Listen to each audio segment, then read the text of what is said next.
evening and welcome to our program. I'm your host, Nicole Hales. This evening we'll be discussing more battleground constituency seats and the new normal as it relates to the spike in COVID-19 and how it would possibly impact the September 3 general election. Joining me in the discussion are political analyst and acting director for institutional research at Northern Caribbean University, Paul Bourne, and we'll also be joined by Jamaica Labour Party candidate for St. Elizabeth Southwestern, who is running against Ewan Stevenson. We'll also hear from the People's National Party candidate for St. James Central, Andre Hilton. Good evening, gentlemen, and thank you for joining us. Good evening, and good evening to your listeners. Pleasure. Mr. Green, let's start with you. COVID-19 is one of the biggest issues we are facing in the country. And given the recent spike, how are you ensuring the safety of your supporters during the campaign? Well, we have reframed how we campaign from very early with the announcement of the election. We recognized that we had to focus a lot on getting our message out virtually. I've always maintained a very strong presence in relation to my social media, my Facebook. I communicate with my constituents quite regularly. So I have, during this campaign, ramped up those measures. So I've ramped up the communication through those social media platforms, Facebook, Instagram. I've tried to ensure that we have the messages that will really get out what we have done, because my campaign is really on my track record, the things that I've been able to do over the past 4 years. I think we've had a very successful term, and as such, we campaign on that. But in relation to some of the traditional forms of campaigning, such as house-to-house visits and motorcades and things of that nature, well, we've done a couple of things. One, I've appointed a chief protocol officer to deal with COVID-19 matters. So in fact, I have a member of my management team that, for example, on nomination day, we rolled out a sanitization team. So we rolled out a team of young people mostly who were in special shirts, branded sanitization team, Greenworks sanitization team, and they walked around, they handed out masks, they sanitized people's hands, they checked their temperatures, and they reminded them to social distance even when they were going on the motorcade for nomination day. We looked in the cars, we said to people, listen, you can't have more than 4 persons to a car, try and maintain that. So we have that team on the ground. The Prime Minister was here yesterday and did a short tour of parts of the constituency. And for example, what we did in that drive-through is that we didn't have any stops. We said to people, we didn't mobilize anybody to come with the Prime Minister. We said to people, come out at the side of the road, you can wave and encourage the Prime Minister. We didn't stop at having any gathering or any meeting, but people really still came out, and there was a really strong outpouring of support and love for the Prime Minister.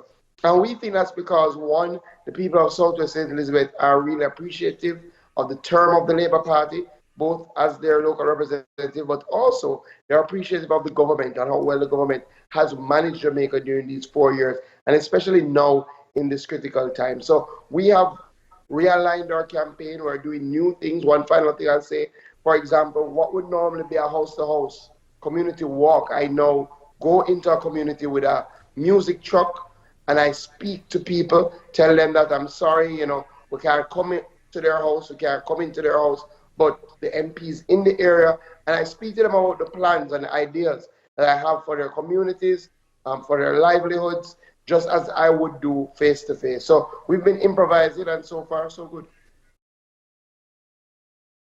Paul, still on the issue of COVID and with the increase in the cases, do you believe that the political parties should still be campaigning at this time? Absolutely not. I think a number of persons are irresponsible, and because of that irresponsible behavior, I would rather political individuals abstain from having campaigns. However, I understand the importance of wanting a campaign, but we need to understand clearly that there are individuals who are not abiding by the protocols. And I am saying to the political directors, political parties, political individuals, refrain from having a number of these.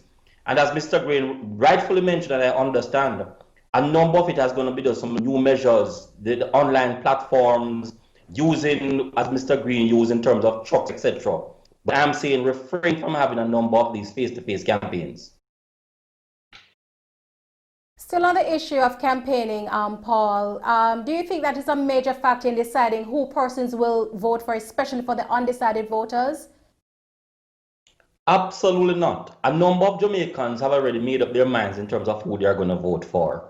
And what do I mean by that? When you speak to persons on the ground, they are saying to you what they are looking on is the record of the person who they will be voting for, what the prime minister or the opposition individual is doing. So it is not so much campaign as in former years. And I presume Mr. Green will be able to tell us, does he think that the campaign offers him a better platform in actually going forward, or the social media, or the newness of this era, this generation? Well, you know, Mr. Green, I any share my views on response? it. I think a campaign is important, but remember, a campaign has a number of different components. So, you know, I definitely believe that regardless of whether traditionally you would campaign with large crowds or gathering, that is a no-no now. And we have completely cut out that out of our campaign, right? But I do believe it is important to get the message out. You know, 4 years, even though it flies by quickly, I have found that people's memories can be short, right? And that oftentimes when you make something better, people can quickly shift to the thing that has not yet been made better and not necessarily remember where we're coming from, you know, in terms of projects and things of that nature. So it's always good to find ways to remind people of the work that you have done.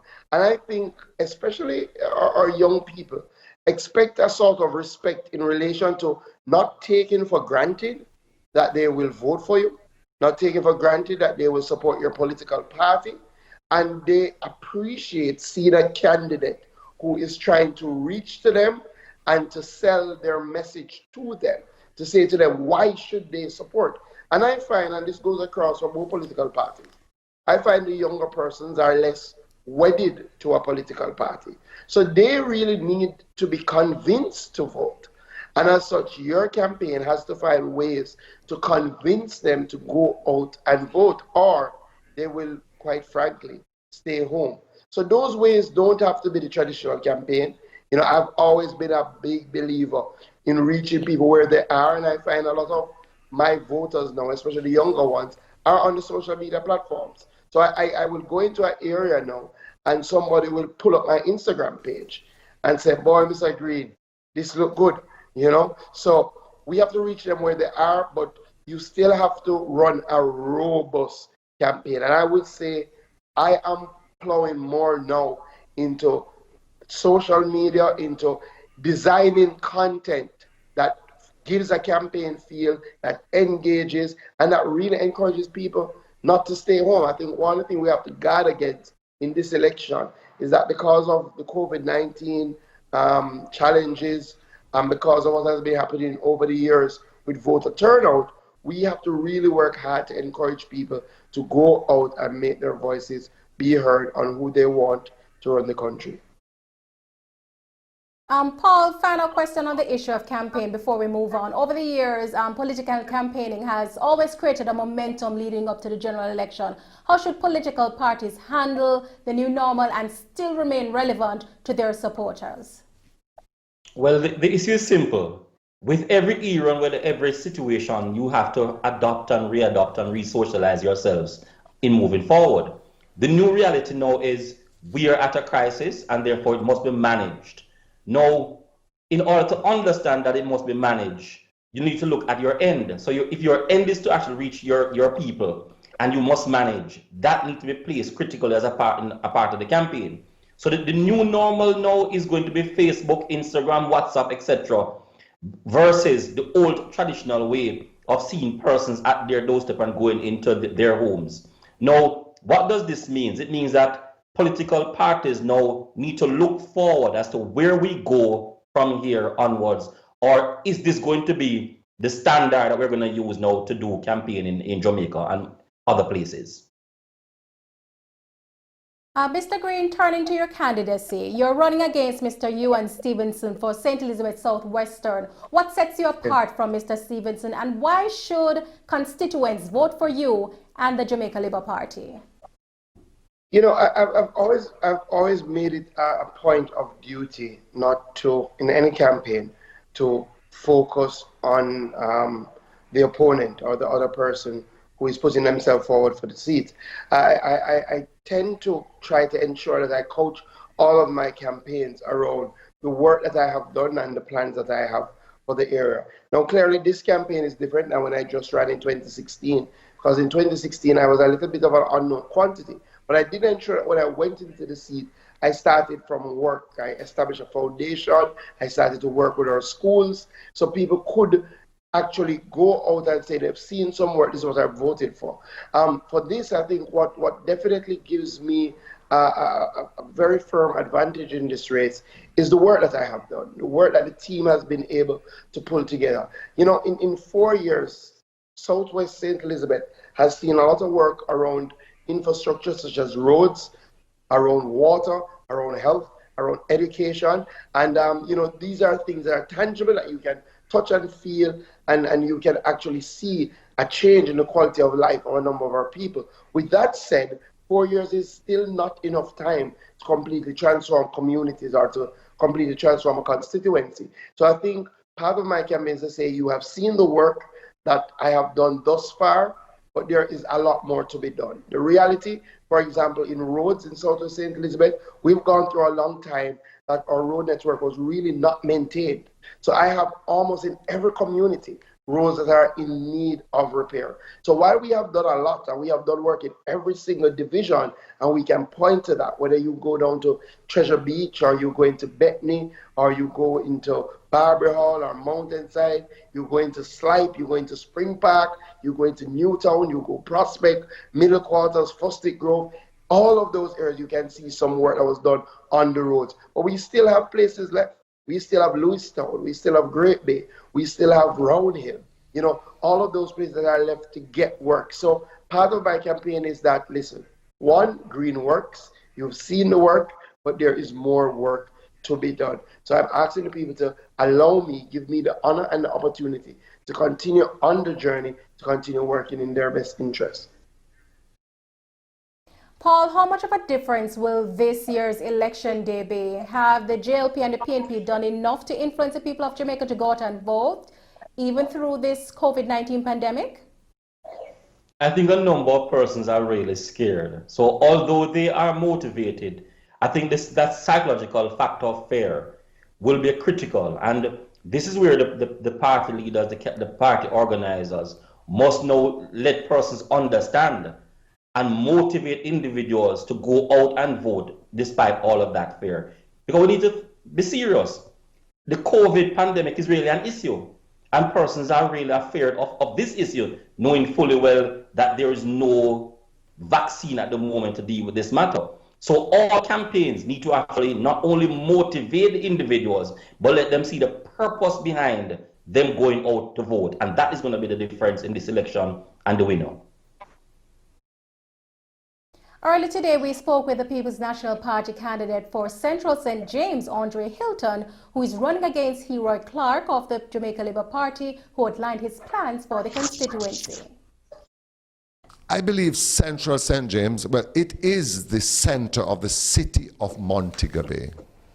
And the city of Montego Bay deserves a much louder and effective voice in Parliament. I believe I bring that voice to Central St. James to represent our people. In addition to that, I also believe that as an MP, you have to be there for your people. You have to be with your people. When they grieve, you have to grieve with them. When they celebrate, you have to celebrate with them. And I find sometimes the Member of Parliament has been found wanted in many of these areas. Yes, we need to fix roads. And when I see the roads being fixed, there's a few that has been fixed, but there's an enormous amount of roads in Central St. James which has never been touched. Yes, some have been fixed, but many need to be fixed. Create things like in these times, water supply, community center, football field, homework centers, police station, a big housing scheme like Cornwall Courts.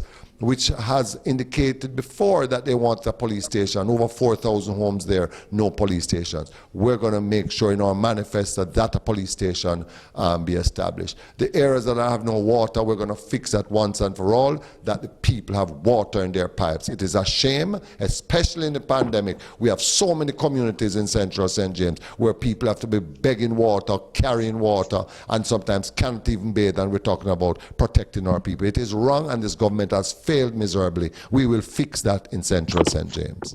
Mr. Hilton further explained his reasons for joining the People's National Party and outlined the plans the party has for Jamaica. I joined the party because of one reason, because it has sought to uplift the masses of this country, and that mandate has not changed.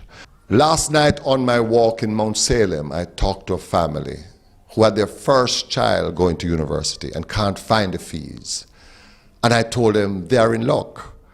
Because after September 3rd, when you elect the People's National Party as your next government, and I, Andre Hilton, as your Member of Parliament, the PNP has committed through Dr. Phillips that the first in every family that qualifies for university will be paid for in full through their university years. So I would like to make that commitment on behalf of the PNP. The other thing is the PNP will be building 170,000 houses across Jamaica, including Central St. James, my dear constituent. So you'll be on the list where people can get a house. Whether you're a young person under the age of 35 or you're just a low-income person, we're going to make it affordable for you to own your own home. That's what the People's National Party is about, transforming people's lives. So remember, on September 3rd, vote for the People's National Party.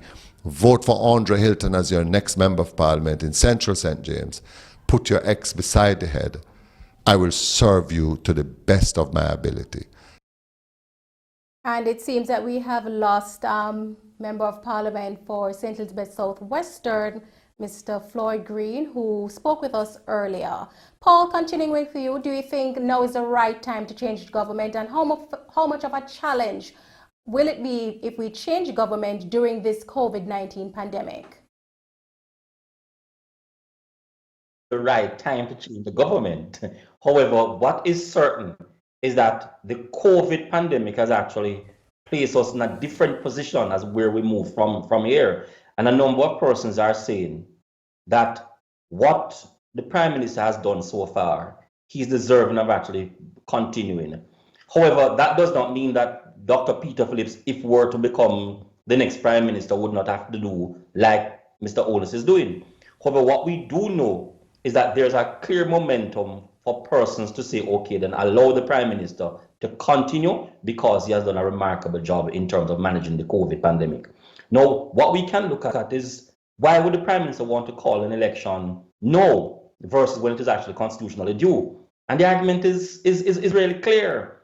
It is best that you actually do things now, manage things, than to wait for chaos to occur, chaos to unfold, and try to deal with it in an election period. So I can understand the Prime Minister's wanting to have the election now.